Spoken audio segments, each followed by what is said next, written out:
any of us ever know what it is to become the perfect version of ourselves. This is Decoding Superhuman with your host, Boomer Anderson. Superhumans, welcome back. Can I just say, I absolutely love hosting this podcast. I get to speak with some of the smartest people in the world in my favorite industry, which I'm going to call human performance. Not only that, I've been getting a lot of great feedback from you guys lately about certain guests that you want to have back on, about certain things that you'd like to change, do better, etc. And my aim is to provide you the best information from the best sources all around the world.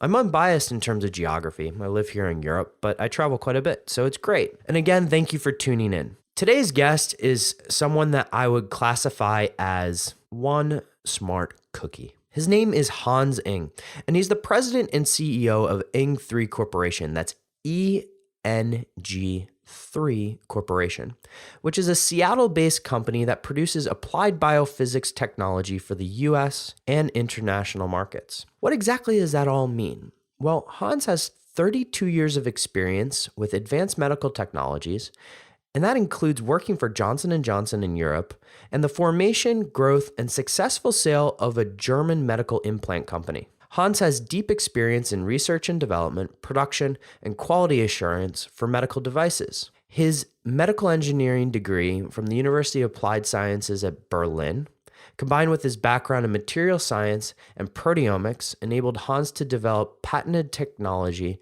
that underlies the Eng3's famous Nano-V product. And the Nano-V is exactly what we're going to be talking about today. So what do we get into? What did Hans and I get into? Because as I mentioned, he is one smart cookie, and you're definitely going to want to stick it out for this episode. We talk about what is fourth phase water and bring up the man, the myth, the legend, Gerald Pollack here, and Hans's very close relationship with him. We talk about what benefits does fourth phase water have to the average person, including reduction in oxidative stress, etc., and why Super Bowl winning quarterback Nick Foles uses one pretty much every day. We talk about how to truly identify fourth phase products because there is a lot of fraud out there. So be careful, folks. But Hans, again, is a wealth of information. We delve into everything from really fourth phase to proteomics, etc. And it was a fascinating conversation for me. The show notes for this one are at decodingsuperhuman.com/nanovi. That's NANOVI. And if you want to find more on Hans, as well as Eng3 or Eng3 Corp, you can go to Eng3 Corp, that's ENG3corp.com, or their Eng3 Corp on Instagram. Before we get into the podcast, however, if you do have an interest in buying one of these devices, please feel free to get in touch with me. I'll give you all the details, but also another alternative is to really just get in touch with Hans. Just tell him I sent you. And now, on with the podcast.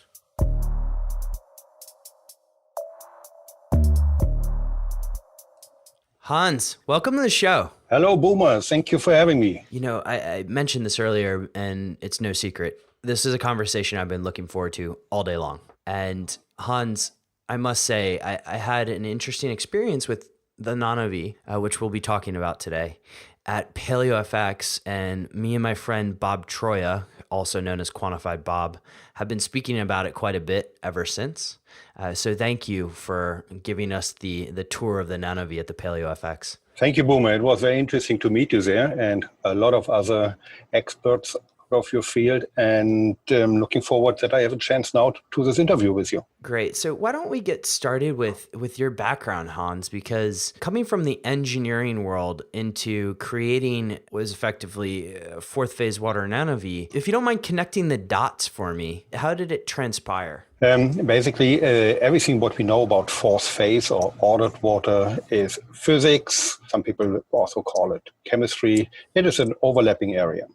So fundamental biology, fundamental natural science. As an engineer, we are trying to apply this knowledge into technology and to bring it to our benefit. My important part was in this range that my background as an engineer is material science. And as a material scientist, I started to work in the implant industry, developing special surfaces for implants, every metal components that you can implant into the body. It was an essential part for us to understand the cell biology because matching tissue at the implants were always important when you design surfaces. So that was a part when I got involved in cell biology, especially in the part of material science in cell biology. And for material science, the content of the cells are proteins. There are thousands of different proteins in the cells. These are biomolecules. They have a slightly different binding energy than the molecules that we know from metal, plastic, glass, and those things. Yeah? Mm-hmm. So they have weaker bindings, but they are molecules. And they underlie the same physics in a lot of regards than other molecules too. So for me, that was the first exposure to these molecules. The next one was the growing information, the growing knowledge about the damaging effects and the damaging process of those proteins in the last 70 years, which are unavoidable, those damages caused by oxidative stress, and how they fall, and also the knowledge that in biology, this damage has to be repaired very fast, otherwise the biological system will not survive. So as more oxidative stress exposure you have, and that is usually very strongly in connection to your performance levels, physical and mentally, as more damage you accumulate and as more the body has to repair, as fast as the body has to repair to work. And that is now the fourth phase of water coming into play. Yeah? Biology in the last 20 years, we found out that the fourth phase of water, or this ordered water, is an essential part for the last molecular building process, that is the protein folding process in the cells. If that is not there, protein do not fold, can execute their function. So we applied all this knowledge of the fourth phase of water, basically to design a device that helps the biological system, like us humans, to combat faster, to counterbalance faster the damages that we accumulate through oxidative stress. Before we get too deep in it, how would you describe the NanoV to someone who hasn't seen one? And of course, I'll link to this in the show notes, which will be found at decodingsuperhuman.com/nanoV. That's NANOVI. But how would you describe it to someone who has not seen the device before? The size of the device is a small printer. So, desktop size, you put it on a table, you have to connect it to power. And on the side of the device is a gooseneck, a flex arm. This flex arm you can bend in all your possible directions. And out of the flex arm is an air stream that has to blow into your face, into your mouth and nose area. Optionally, you could use and attach a nasal cannula. Then you have a little bit more freedom to move your head. Otherwise, you have to pay attention that your mouth-nose area is in the airstream that is coming out. But that's all. A little monitor is on it that shows that the device is on, how many minutes are running or still running for your treatment, and that is basically everything. On top of it is a small water container that includes distilled water, because we have to create humidity that we treat in the device so that the airflow will blow little water droplets which have a very thick layer of easy water, of the fourth phase of water on its surface, so that it can touch and reach your mucous membrane. So these drops of easy water reach our mucous membrane. So why don't we do a little bit of a deeper dive on the easy water? How does this exactly work in our cells? Because you touched a little bit on the protein folding, but I think there are many people that are going to be listening to this and saying, whoa, fourth phase. They may not have read Gerald Pollack's work. They may not have seen your device. Do you mind going into that just a little bit more? We have, for the same physical product, we have different names. We can call it fourth phase, like Gerald Pollack, with whom we work together. We can call it easy water, that is the short name for exclusion zone water, or we can call it ordered water. Everything is regarded to each other. The exclusion zone is denser packed because of a higher order of the water molecules. They are closer together. As a result, when those kind of material attributes are changing so much that we can have different phase, and that is why it is called force phase. We have a higher density, we have a different electricity, we have a different absorption spectrum. So the water is actually, when it is in the ordered state, in a kind of different phase, the force phase. We can see it, and it is being used in biological system for a very important process, and that is for the protein folding process. To your question, in the cells, in aerobic systems, that means biological systems that are metabolizing oxygen and therefore creating free radicals, there's always a very active oxygen free radical being produced. Excited oxygen has to emit the excitation energy. That is an electromagnetic energy, which is, and that is a very interesting thing, which is absorbable by water. Water does not have the transparency for this electromagnetic energy, like for blue, green, or anything like this. It is an invisible wavelength, but water absorbs it. As a result, water builds on its surface higher density of the water molecules. So in the cells, when this kind of electromagnetic energy is emitted by a free radical, this higher dense water is built on all surfaces which are connected in the cell. That means all the proteins which are floating in the cells, the building surfaces, are being surrounded by this force phase of water. That is an important step now for the proteins. The last process of the molecular structuring is a folding process. That is a change of entropy. A low-ordered entropy is when the protein is unfolded, is not in his final stage. The change from low entropy, from a low order to a higher order, this entropy change, is possible when is a low-ordered product is being surrounded by a higher-ordered media, which is in this case the water. And the layers are big enough for a specific protein molecule. The molecule will switch over, will change its state from unordered to ordered, and the water molecule around the protein will lose their order. So that is a very fast process. It takes only nanoseconds. Yeah. Mm-hmm. First, the energy is being emitted by a free radical. Very fast, the higher order, the force phase of water, is being created around proteins. And in a very fast, in a nanosecond step, the protein will kick, fold, and the water will lose its order. And that is an ongoing process that we need to have good performance in our cells and basically healthy cells. And so as a result, if this protein folding process is sort of slowed down or handicapped in any sort of way, that could lead to uncontrollable oxidative stress and hence inflammation. Do I have that right? Yes. Okay. We have a lot of possibilities to recognize the accumulation of damages. We should not forget that our body, the human body, is made out of minimum 900,000 different proteins. Mm-hmm. Most of the proteins we have no clue about. We know something about 30,000, but more than 850,000 proteins we have no clue about what they are, what they do, and where they perform. But whenever one of those proteins is losing its function, we will run in a problem. Some of these problems we know, we call them chronic diseases, we call them fatigue, we call them loss of performance, yeah. We also can say we simply are aging by losing protein functions because we accumulate more and more damage. By helping the body to regenerate and to repair those damages, we would slow down the process of losing optimal functions. Mm-hmm. And in some cases, we actually can reinstall functions that we lost, and we perform better, we feel better, we are better.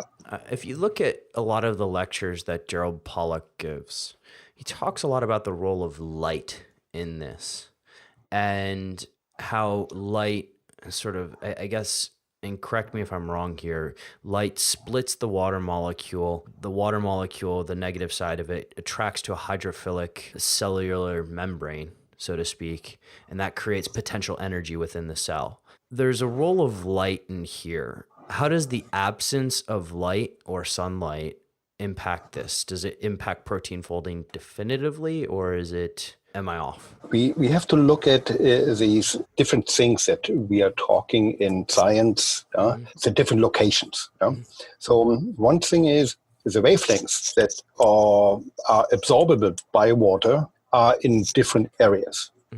So the wavelengths that I introduced and talked in the beginning, that is emitted by an excited oxygen atom, that is a wavelength that is permanently emitted inside our body, which is actually also one of the wavelengths that we are using with our device. And then we have wavelengths that is emitted by the sunlight, and that is able to transfer to our skin, and then is being absorbed in the cells in the water, which are close to the skin. Usually when we talk in this field about electromagnetic energy that is absorbed, we are using the term light. Even if a lot of this electromagnetic energy is not visible, but we call it light because it's better understandable for the public what we are talking about. The sun is always emitting this specific energy that we produce in our body. It's part of the spectrum. And when it hits the water molecule or the cells are, the water is absorbing it and is done doing a lot of different things. It creates this fourth phase of water. Like I mentioned in the beginning, the fourth phase of water has a lot of different attributes. One of the things, for example, it is negative charged because the molecules have to move closer together, they are pressing the negative charged electron to their surface. So at the end, we build a negative charge on the surface of the exclusion zone, and that has a lot of effect in other things. That is why we are negative charged, that is why our cells are negative charged when we measure it, and why certain kind of processes, like a kind of pumping process, it's possible now to observe and to explain why that happens in biological systems. Thank you for taking me through that, because I just wanted to clarify, and you did a great job of doing that. So thank you.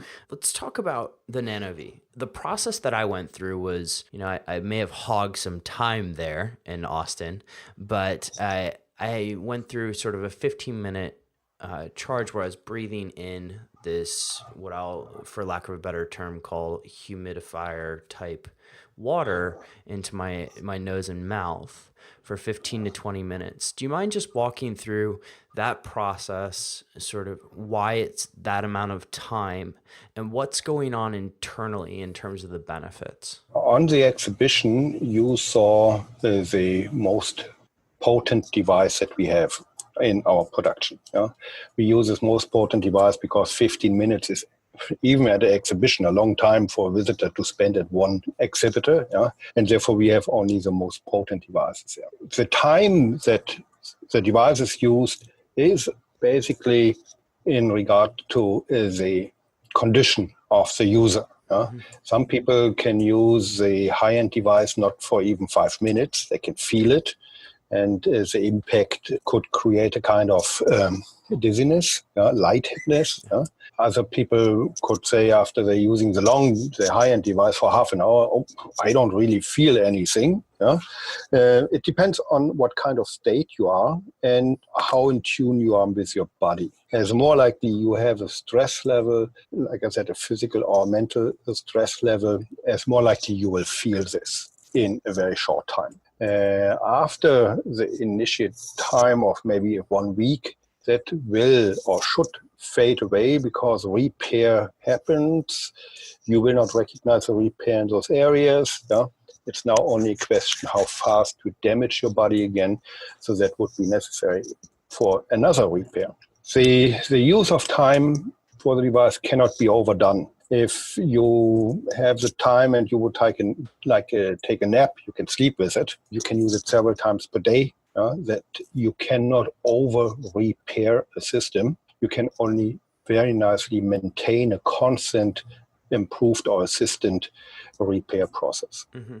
When you're breathing this in, and it is repairing, but can we walk through just sort of how it's repairing? It's negating oxidative stress. Is that right? Yeah.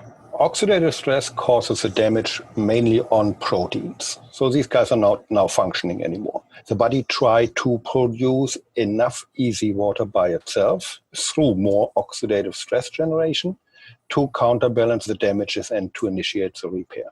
So with NanoV, we produce the same easy water on the surface of droplets, which are very thick surfaces, and we push these with the airstream to your mucous membrane. Mm-hmm.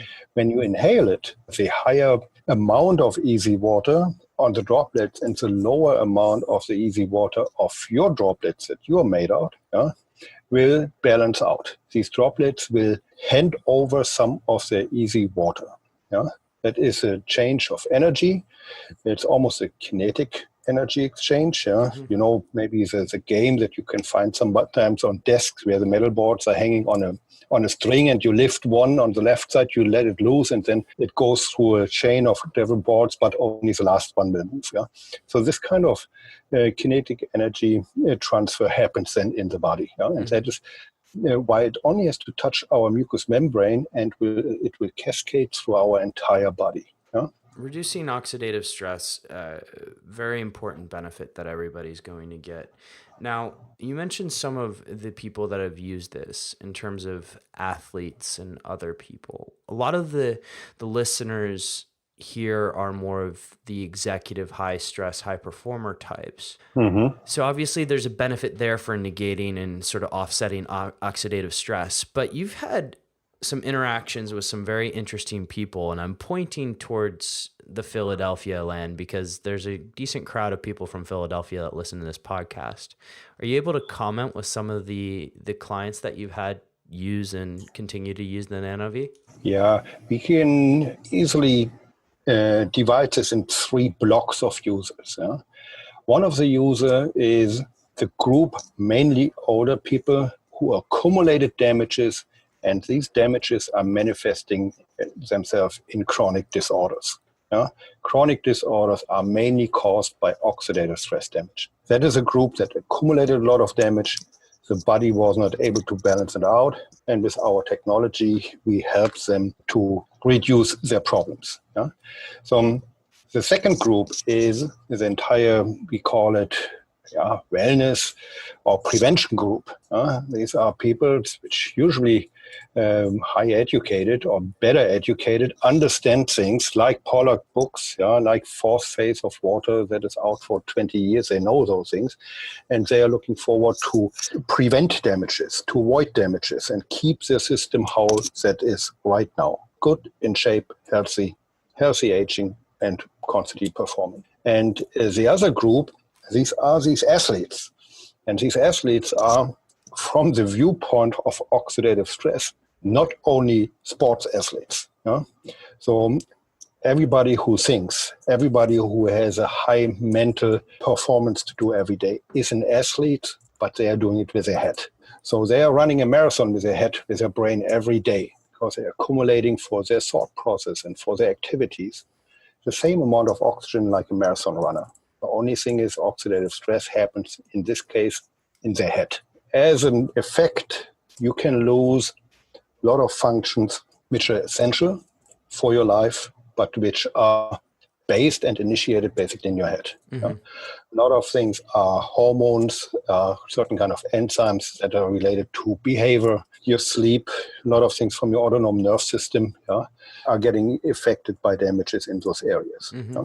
Because we have more and more demand from our environment to become athletes in the mental area, we see that more and more people out of this group are using this technology, not only on themselves, they also, because it's so easy to use, so short to use, they can share it. And we see that it is being a tool for corporate wellness, and people actually also take it into the companies, share it with a lot of colleagues, and have all the benefits from this device every day. So I could bring it into my office, share it with my colleagues over at the WeWork down the street, and everybody should be thanking me because we've enhanced their longevity, right? You're right. If you have a place where you go every day or several times per week, that could be your fitness, your health center or such a thing, maybe you can find it there, or they installed it there, so that you can use it more on a regular basis. The device is not necessarily only in the price range of a smartphone. Yeah. It's a little bit more expensive. But when you can share it, and it should last for many, many years, 10 years and more, then it should be easy to share and have completely full benefit for you. So you mentioned earlier that you converse with Dr. Pollack, right? And a lot of the concern I have coming out of the easy water world is there's some products out there that say they are, but aren't really. You mentioned at PaleoFX that you're doing some work on getting this easy water sort of certification. Do you mind commenting on that? If you are in an area in the market, in a product area that is so new, and that is something that you cannot feel and not taste, you have to work together with the scientists. You have to be there to exchange and constantly to learn what is in use in there. And we are doing it since years. We are on the important conferences with scientists. We work with a lot of universities worldwide. And I personally know a lot of very leading scientists in this area, not only Professor Pollack. Vladimir Veikov is one guy from Russia who made amazing research and results in the last 30, 40 years in the proteomic, in the protein folding process. For us, one part is you have to prove that you produce easy water, because we see it too. There are companies out who are saying, "Oh, we can bottle easy water and you buy it in the shop." I say, "Come on, read the science paper. You cannot bottle easy water. Easy water has only a certain lifetime, and there's a lot of possibility to break easy water, and you have nothing else in bulk water again." So that is out there. But we would like to also to push the envelope in the science always a little bit forward together with scientists.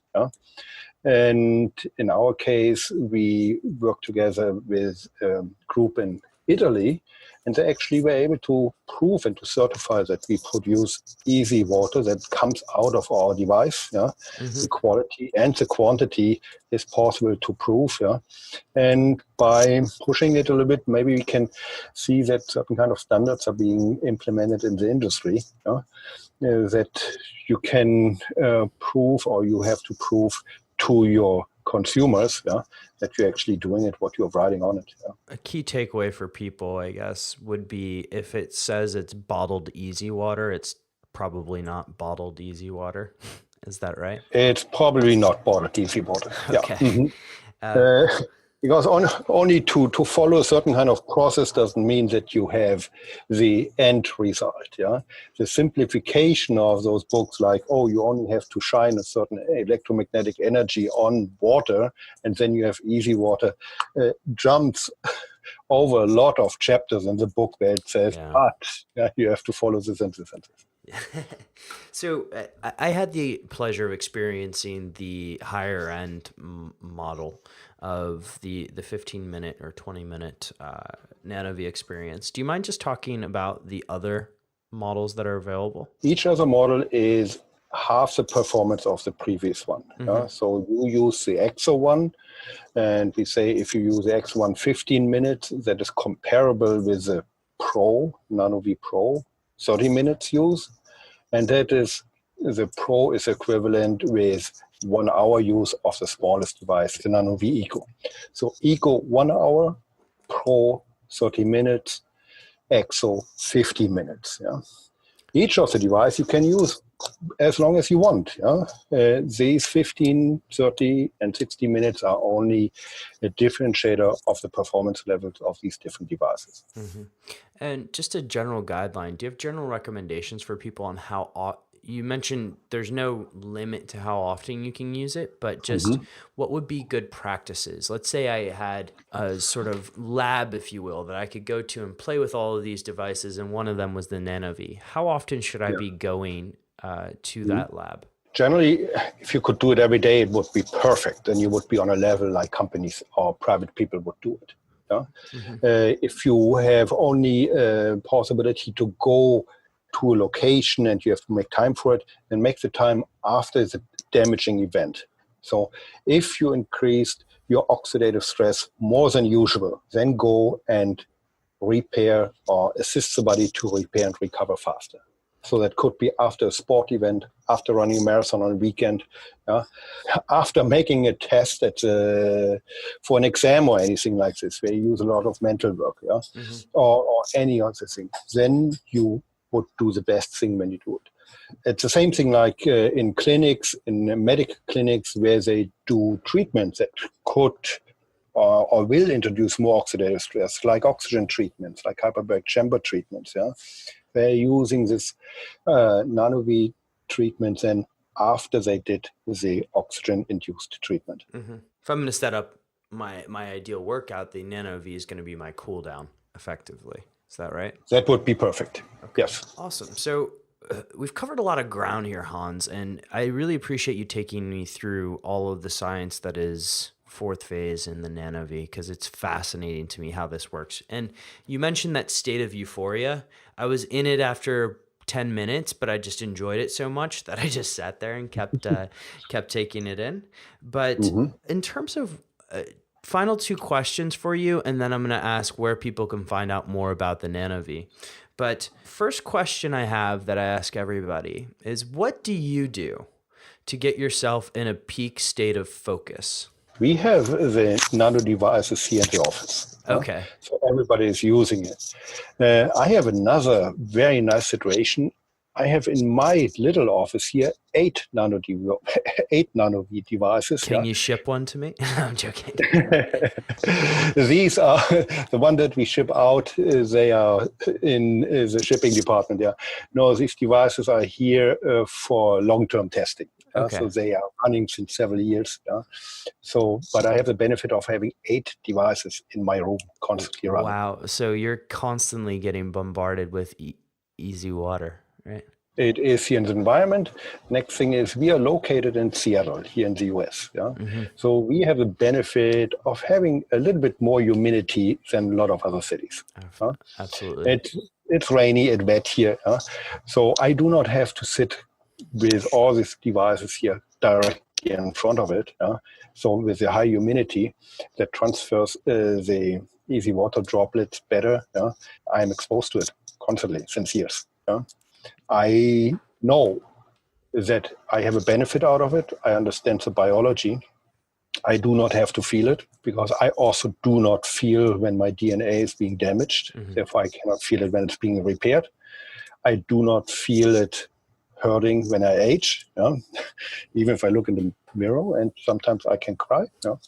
But the understanding the biology is an important thing for me, and that is why we are using it here. Before I get into my next question, I imagine you can measure the effects of this by looking at inflammation markers, right? And doing a simple blood test. Yeah, we did. That is part of, we are a medical device, so that's part of a medical evaluation to show that the effects actually happen. So we did double-blind placebo-controlled studies at universities. We used, for example, inflammation markers as one of those markers that increase around 20%, that improve around 20%, as well as the detoxification of lactate after lactate production. And we see the same thing in the DNA repair after DNA got higher induced of damages by athletes, for example. So you're doing like an epigenetic analysis there.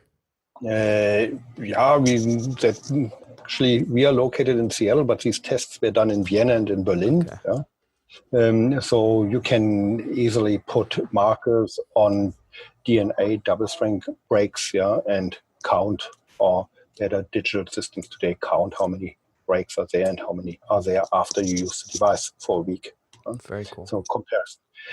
Measurement, a lot of things you can measure as long as your diagnosis technology is measuring a protein function. And lots of diagnosis devices are measuring protein function. Oxygen saturation with a little oximeter on your finger measures the ability of your body to transport oxygen and to utilize it. Not only if the hemoglobin transports it and it works, it measures all proteins which are involved in the exchange of the oxygen. You can measure the oxygen utilization. So by exhaling air, you can measure how much unused air you exhale. If your mitochondria are not producing enough cell energy, which is a protein function, you will inhale more unused oxygen because it's not being processed in your mitochondria. Those devices are also called metabolic resting rate sensors and those things. The heart rate variabilities. You need a good heart rate variability tester, and then you can see how your autonomic nerve system is being impacted by it. So there are a lot of technologies today out there that measure protein function. Underlying it is a protein function, and then you can see how good you do with using this device. That's perfect. I'm going to have to ask you afterwards, but I would love to get those studies and just link to them in the show notes. But final 2 questions from me. What is your favorite book on peak performance? My favorite book on peak performance. Or performance in general? That is different. My performance is always more steered to the mental performance. Oh, that's perfectly fine. You can talk about those books too. That has more things to do with understanding the biology, understanding social development based on environment that is changing for us, and adapting those changes. So that is more in that direction. I do not have one specific book which I say, okay, that is favorite, because, like I said, everything is in flow. A little bit later, another good book comes out and describes things. So there are a lot of very interesting things in that area. Where can people go to find more about ENG3 and the NanoV? We have a website that is called eng3corp.com. Or you type in ENG3 NanoV in any search engine, you will find us. We are located in Seattle. We are manufacturing the products here in Seattle. And of course, we are working together with the University Seattle here, where Dr. Pollack is also located, and with others in Europe. We have distributors in different countries all over the world. You can connect us. We would guide you to the distributor who is covering in your area. That's basically everything. You would find us on a lot of other podcasts, in a lot of other information areas. We are on conferences explaining this to different professionals in the field of performance, medical or prevention areas. So there's a good range that you could run into us somewhere. Perfect. And also, I'll link to some of your social media accounts on the website as well. But Hans, thank you so much for taking the time for this conversation. As I mentioned before, I was looking forward to this one all week and did not disappoint. So thank you for taking the time. Thank you, Boomer. Thank you for having me. And to all the superhumans out there for listening, have an epic day. Superhumans, like I said, one smart cookie. Do you want to see a follow-up episode with Hans? Because before I actually parted ways with Hans in this conversation, he mentioned the idea of having another episode on proteomics in general. Is that something you'd be interested in? If so, drop me a line at podcast@decodingsuperhuman.com. I would love to hear from you. If you can go to your favorite podcasting source and just leave us a 5-star rating, I really appreciate it. There's been a few new ratings coming up lately, and they're all very helpful in getting the word out. I love seeing what countries they come from too. It's fascinating. Thank you guys, and have an epic day.